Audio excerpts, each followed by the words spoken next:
오늘 이른 아침 우리에게 주시는 하나님의 말씀은 신약성경 빌립보서 1장 27절에서 30절 말씀입니다. 오직 너희는 그리스도의 복음에 합당하게 생활하라. 이는 내가 너희에게 가보나 떠나 있으나 너희가 한 마음으로 서서 한 뜻으로 복음의 신앙을 위하여 협력하는 것과 무슨 일에든지 대적하는 자들 때문에 두려워하지 아니하는 이 일을 듣고자 함이라.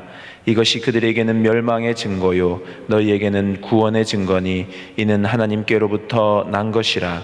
그리스도를 위하여 너희에게 은혜를 주신 것은 다만 그를 믿을 뿐 아니라 또한 그를 위하여 고난도 받게 하려 하심이라. 너희에게도 그와 같은 싸움이 있으니 너희가 내 안에서 본 바요 이제도 내 안에서 듣는 바니라. 아멘.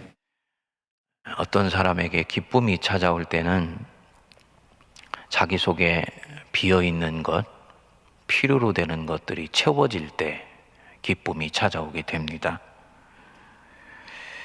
그리고 이 기쁨이 무엇으로 채워지느냐, 지금 어느 부분이 채워지고 있느냐에 따라서 영적인 기쁨이 되기도 하고 육적인 기쁨이 되기도 하며 거짓된 기쁨이 되기도 하고 참된 기쁨이 되기도 하고 또 시간이 지나면은 사라져버리는 기쁨이 되기도 하고 또 이 기쁨의 토대 위에 새로운 기쁨을 추구하고 싶은 열망을 불어넣어주는 기쁨이 되기도 합니다.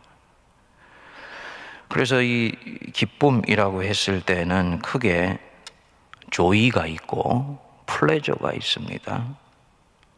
우리가 행복하다 했을 때 이 행복이라는 말 속에는 이 두 가지가 같이 결합이 되어 있는데 빌립보에서 얘기할 때 조에 혹은 카라라고 하는 이것은 전에 말씀드렸듯이 생명현상과 연결되어 있는 기쁨, 즉 생명이 살아나는 것, 생명이 살아나고 일어나고 자라나고 꽃피고 완성되는 바로 그 현장에 내가 노출되었을 때 찾아오는 기쁨이 조에이고 카라입니다. 내가 그 생명을 잉태하는 삶을 살고 있다. 구역의 구역장이 되고 권찰이 되어서 혹은 소그룹에서 살피는 영혼들을 통해서 그 사람이 살아나는 것을 증인으로 바라볼 때 오는 이 기쁨, 이게 바로 여기서 얘기하는 조에 혹은 카라입니다. 또 내 자신의 생명이 태어나거나 자라거나 꽃피우거나 완성될 때도 이 기쁨이 있습니다. 뱀이 허물을 벗듯이 썩어져가는 옛자아를 벗어버리게 되었다든지, 나는 이때까지 깨어있는 삶을 살고 있는 줄 알았는데 그것은 사실은 플라톤이 얘기했던 동굴 속에 갇혀 있었던 삶이구나 라는 것을 알게 되면서 새로운 영적인 눈을 뜨는 광명의 삶을 회복하게 된다든지, 영적으로 죽어있던 사람이 나사로처럼 새로운 생명을 얻게 되어서 거듭난다든지, 이때 찾아오는 이 기쁨이 바로 이 빌립보서가 얘기하는 카라 조에입니다. 반면에 육체의 쾌락을 얻는 데서 오는 기쁨, 이것은 플레저예요. 인간은 전인적인 존재이기 때문에 이 기쁨도 하나님이 허락하셨습니다만 이것이 이 플레저가 조회보다도 더 추구하는 대상이 되고 목적이 될 때 이 온전한 기쁨은 깨어져 버리게 되고 여기서 인간의 불행이 찾아오게 되는 것입니다. 이 현대의 문명의 가장 큰 문제는 뭐냐면 바로 이 플레저를 오히려 지금의 문명, 물질 문명을 바치고 있는 토대로 사용하고 있다는 것이 심각한 문제가 되는 것입니다. 사도 바울이 이제 지금부터는 그리스도인 안에 생명이 충만하게 살아가는데 가장 소중한 것이 무엇인지를 빌립보 교인들에게 조목조목 말씀을 해줍니다. 세상 사람들이 읽을 때는 이것을 윤리나 도덕 혹은 삶의 지침 혹은 믿음의 항목이라고 생각할 것입니다. 지켜야 될 명령입니다. 근데 사도 바울은 그렇게 보지 않습니다. 그렇게 생각하는 것은 율법주의의 이미지를 던져주게 되어서 사람들로 하여금 그 내용 속에 숨어 있는 생명의 비밀을 놓치게 만들고 또다시 이것을 지킬 것인가 말 것인가, 지키면 상 받고 못 지키면 벌을 받는 상벌 신앙으로 전락시키게 되기 때문입니다.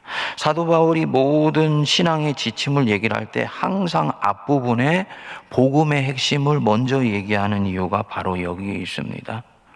그래서 사도 바울에게 있어서 성도가 마땅히 지켜야 될 덕목 혹은 항목은 단순히 도덕이나 윤리가 아니고 내게 주신 생명이 충만하게 자라서 완성되는데 결정적으로 중요한 것이고, 그래서 이것을 이루는 것은 기쁨이 충만한 삶으로 보는 것입니다. 그래서 내게 주신 생명이 충만하는데 가장 큰 대원칙이 뭐냐면 바로 이 27절 첫 번째 문장입니다. 이것은 이후에 빌립보서에 나오는 모든 내용의 뼈대고 토대이며 큰 틀이라고 말씀을 드릴 수가 있습니다. 오직 너희는 그리스도의 복음에 합당하게 생활하라. 그리스도의 복음에 합당하게 생활하라. 그리스도께서 우리에게 가르쳐 주시고 몸소 실천하셨으며 그렇게 사신 그 복음에 합당하게 생활하라. 목적이나 비전뿐만 아니라 일상의 삶을 그리스도의 복음에 합당하게 생활하라. 바울에게 그리스도인으로 산다는 것은 명료한 뜻을 가지고 있었습니다. 예수님이 이미 세상의 진정한 왕이 되셨음을 믿으며 사는 것입니다. 다시 말씀드립니다. 바울에게 있어서 복음으로 산다는 것은 예수님이 이미 세상의 진정한 왕이 되셨다는 것을 믿고 그것에 반응하여 사는 것입니다. 복음이 내 죄가 용서받고 하나님의 자녀가 되었다. 이제 죄와 죽음과 원수의 힘이 나를 다스리지 않는다. 그리고 여기에서 진정한 평안이 찾아오는 것을 얘기를 하는 것입니다. 누가 그렇게 얘기를 하더라고요. 복음의 핵심은 죄사함 받는 것입니다. 아니에요. 그것은 복음의 입구이지 복음의 핵심이 아닙니다. 복음의 한 귀퉁이입니다. 복음의 핵심은 Jesus is Christ. 예수가 그리스도이시다. 나사렛 예수가 그리스도시요 메시아시요 세상에 오신 왕이다. 이게 복음의 핵심입니다. 부활은 이 복음이 진리임을 역사적으로 확증해낸 사건입니다. 그러니까 예수가 왕이니 이 진리를 받아들인 사람 안에서는 죄가 왕이 되지 못하지요. 당연한 것입니다. 죄의 권세가 다스리지 못합니다. 그의 죄가 용서함을 받는 것은 말할 것도 없습니다. 죄사함을 받지 못하면 이 복음 안으로 들어갈 수가 없습니다. 그러나 이 죄사함을 받는 것이 복음의 모든 것이라고 생각을 하면 엄청난 복음의 저수지를 지극히 제한된 물 웅덩이로 가둬놓게 되어서 복음의 깊이와 넓이와 그 측량할 수 없는 것과 심오한 것을 깨달아서 생명의 기쁨을 충만하게 누리지 못하는 안타까운 일을 겪게 되는 것입니다. 그럼 왜 한국교회 많은 성도들은 죄사함이 곧 복음의 핵심이라고 믿어왔는가? 바울의 복음을 죄와 심판이라는 앵글 속에서 잘못 이해해 왔기 때문입니다. 구원을 내 생에서 천국을 가는 문제로 제한해서 생각해 왔기 때문이에요. 바울에게 더 중요한 문제, 바울뿐만 아니라 사도들에게 결정적으로 중요한 문제는 부활이었습니다. 그리고 이 부활로 인해서 로마 황제가 왕이 아니고 헤롯이 통치자가 아니며 예수가 세상을 다스리는 그 세상이 실제로 왔다라는 것들이 이제는 눈으로 목격되고 그 세상이 이제 완성되는 길을 향해서 나아가고 있다는 것입니다. 그리고 바울이 전한 굿뉴스의 핵심은 바로 이 부분이었습니다. 예수가 왕입니다. 당신들이 믿는 예수가 세상을 다스리시고 있습니다. 그러니 걱정하지 마십시오. 안심하십시오. 하나님이 우리 인생을 통치하시며 역사의 주신이 되시니 절대로 이 부분에 있어서 흔들리면 안 됩니다. 이게 복음의 핵심이었어요. 그리고 이 부분에 있어서는 예수가 세상을 다스리시고 있고 내 인생을 다스리시고 있기 때문에 당연히 신앙과 삶이 분리되지 않지요. 신앙은 내면의 문제고 삶은 행동의 문제다. 그건 이분법적 도식이에요. 그거는 성경이 얘기하는 온전한 삶이 아닙니다. 바울에게 있어서는 신앙이 삶과 분리되지 않습니다. 신앙이 곧 삶이고 삶은 곧 신앙이며 신앙은 당연히 삶으로 드러나게 되어 있는 것입니다. 지금 다 깨치지 못했다 할지라도 이것은 계속 그렇게 확장되어 갑니다. 그래서 모든 신앙의 삶을 구성하는 뼈대, 정신, 내용이 예수가 주님이시고 나사렛 예수가 메시아다. 그리고 그가 다스리는 세상이 시작되었다라고 보는 겁니다. 여기까지 이 바울의 복음이 이해가 되면 당연히 예수를 그리스도로 믿는 자는 그의 복음에 합당하게 생활할 것이고 생활하려고 할 것이며 생활하려고 몸부림치게 될 것입니다. 아직 다 생활하고 있지는 못하지만 계속 그쪽 방향을 향해서 가게 되는 것이죠. 그렇게 초대교회에서 그리스도인이 된다는 것은 자기 인생을 그리스도께 거는 일입니다. 오늘날 우리가 교회에서 교인이 되는 것과는 깊이가 다른 차원이었습니다. 오늘날 우리가 교회에서 교인이 되는 과정, 세례교인이 되는 과정을 한번 성도님들이 되짚어 보십시오. 모태신앙으로 태어나서 입교를 하는 과정도 여기에서 크게 벗어나지는 않습니다.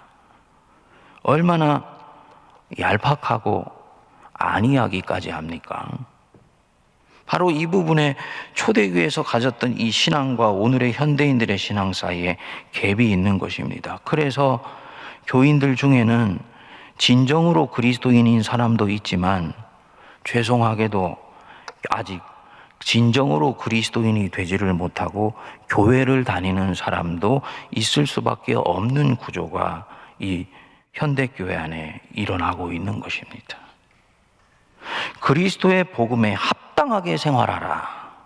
그리스도의 복음에 합당하게 생활하려고 하면 당연히 그렇게 살지 못하는 사람, 또 그렇게 살려고 하지 않는 사람, 복음과 다른 가치를 쫓으며 사는 사람과 한동안은 갈등하고 대치할 수밖에 없습니다. 바알과 여호와가 같이 갈 수 없듯이 예수님의 가르침이 바리새인과 제사장들에게는 엄청난 위협이 되고 고통이 되었듯이 내가 복음에 합당하게 살려고 하면 일정 정도는 이 복음을 쫓아 살지 않는 사람들과 갈등과 반목이 생길 수밖에 없습니다. 그래서 사도 바울이 28절에 말씀을 하는 것입니다. 무슨 일에든지 대적하는 자들 때문에 두려워하지 아니하는 일을 듣고자 함이라. 간단히 말씀드리면 무슨 일에든지 복음을 쫓아 사는 일에 대적하는 사람들 때문에 두려워하지 않는 것을 내가 너희들로부터 듣기를 원한다라는 뜻입니다. 이 빌립보 교인들 복음에 합당하게 사는 것 때문에 이 사람들을 대적하는 사람들에 의해서 흔들리거나 두려워하는 일이 있었던 것 같아요. 빌립보 교인들은 착한 그리스도인들입니다. 이 갈라디아 교인이나 고린도 교인들과는 조금 결이 달랐어요. 이 갈라디아 교인들은 스마트했고 고린도 교인들은 아주 은사도 많고 세상에서 영향력도 컸습니다만 그것 때문에 어두운 그림자가 있었습니다. 교만했습니다. 그런데 이 빌립보 교인들은 교회 규모는 작지만 순전한 사람들이었습니다. 착했어요. 착한 사람의 특징이 자아가 좀 약합니다. 누군가와 문제가 생기게 되면 저 사람들이 문제가 있다고 생각하기보다는 내가 먼저 문제가 있다고 생각합니다. 그래서 내가 잘못해서 혹시 이런 어려움이 생긴 것 아닌가라고 생각하는 거예요. 이게 성찰을 넘어서 자책이 되게 되면 하나님의 일이 가로막히게 되는 것이죠. 빌립보 교인들 안에 바로 그런 일들이 있었던 것입니다. 그래서 빌립보 교인들에게 대적하는 자들 때문에 두려워하지 말고, 그리고 복음을 부끄러워하지도 말라라고 말씀하는 것입니다. 성도님들, 이렇게 사는 그리스도인들에게는, 즉 복음에 합당하게 생활하려고 하는 그리스도인들에게는 당연히 고난이 따라올 수밖에 없습니다. 그리스도인은 고난을 추구하지 않습니다. 고난을 받는 것을 그리스도인의 명패로 인식하고 그것을 영광으로 쫓아가지 않습니다. 자칫하면 그것은 대단히 자학적인 그리스도인을 길러내기 쉽습니다. 순서가 바르게 돼야 되는 거지요. 그리스도의 복음에 합당하게 살다 보면 어쩔 수 없이 고난은 따라오게 되어 있다, 이렇게 읽는 것이 맞습니다. 그래서 29절 한번 보십시오. 그리스도를 위하여 너희에게 은혜를 주신 것은 다만 그를 믿을 뿐 아니라 또한 그를 위하여 고난도 받게 하려 하심이라. 그리스도의 복음에 합당하게 생활을 하다 보니 세상 사람들이 대적하는 일이 생기게 되고, 이것 때문에, 복음 때문에 고난을 받는 일들은 따라오게 되어 있다. 아직 내 육체 속에 죄의 탐욕이 남아있죠. 한편에서는 성령의 소욕을 따라서 내가 복음에 합당하게 살아야지 라는 마음이 뼈에 사무치게 있죠. 그런데 또 한편으로는 아직 내 안에 온전히 다스려지지 않은 죄의 습관이 남아있어서 그리스도의 복음에 합당하게 살고 싶어 하지 않는 마음도 있는 거예요. 이 마음이 때로는 나로 하여금 두려워하게 하고 불안하게 하고 염려하도록 만들고 걱정하게 만들어서 복음을 순전하게 따라서 살지 못하도록 곳곳에서 내 발목을 잡습니다. 그리고 이 내적 싸움이 나에게는 내적인 고난이 되는 것입니다. 그를 위해 고난을 받는다, 이 측면이 있습니다. 그리고 바깥으로 나아가면 아까 말씀드렸듯이 세상은 아직 하나님의 나라가 완성된 것은 아니기 때문에, 하나님의 나라가 시작되긴 했지만 완성된 것은 아니기 때문에 복음을 거역하는 사람들과의 갈등과 아픔, 그리고 그 속에서 있는 고난이 계속 남아 있다라는 것입니다. 이 그리스도의 복음에 합당하게 사는 것, 생명을 꽃피우는 일입니다. 내게 주신 하나님의 형상을 온전히 자라서 완성시키는 것은 하나님의 영광을 위해 대단히 중요한 일입니다. 그리고 이 부분에 있어서는 저항이 있는 거지요. 이것을 우리는 일컬어서 고난이라고 이야기를 합니다. 이때 받는 고난 두려워하지 말고 회피하지도 말며, 오히려 이런 고난을 받으면 너희가 기뻐해야 된다. 내가 그리스도인으로 살고 있다는 증거구나 라고 생각하며 기뻐해야 된다 라고 사도 바울은 보시는 것입니다. 어떤 것이 그리스도의 복음에 합당한 생활인가? 어떻게 하는 것이 그리스도 때문에 받는 고난인가? 그게 이제 2장부터 본격적으로 진행이 됩니다. 성도님들, 오늘 하루를 우리 같이 사시면서 그리스도의 복음에 합당하게 생활하라 라는 이 성령의 깨우치심이 우리의 마음속에 계속 울림으로 남으면서 순간순간을 주님 뜻에 합당하게, 복음에 합당하게 살려고 하는 열망으로 이렇게 가득 차게 만드는 오늘 하루가 될 수 있게 되기를 축복드립니다. 기도하겠습니다. 지금은 우리의 왕이 되신 우리 주 예수 그리스도의 크신 은혜와 하나님 아버지의 무한하신 사랑하심과 성령님의 위로교통 감동 감화 역사하심이 그리스도의 복음에 합당하게 생활하라 도전하시는 성령님의 음성을 겸손한 마음으로 받아들여 내 일상 순간순간을 복음을 따라 살아가기로 다짐하는 모든 주의 백성들 머리머리 위에 피로 값주고 사신 우리 세문안 교회와 고통하며 신음하며 주님의 구원을 기다리는 이 나라 이민족과 저 북녘과 온 누리 위에 이제로부터 영원토록 함께하옵시기를 간절히 축원하옵나이다. 아멘.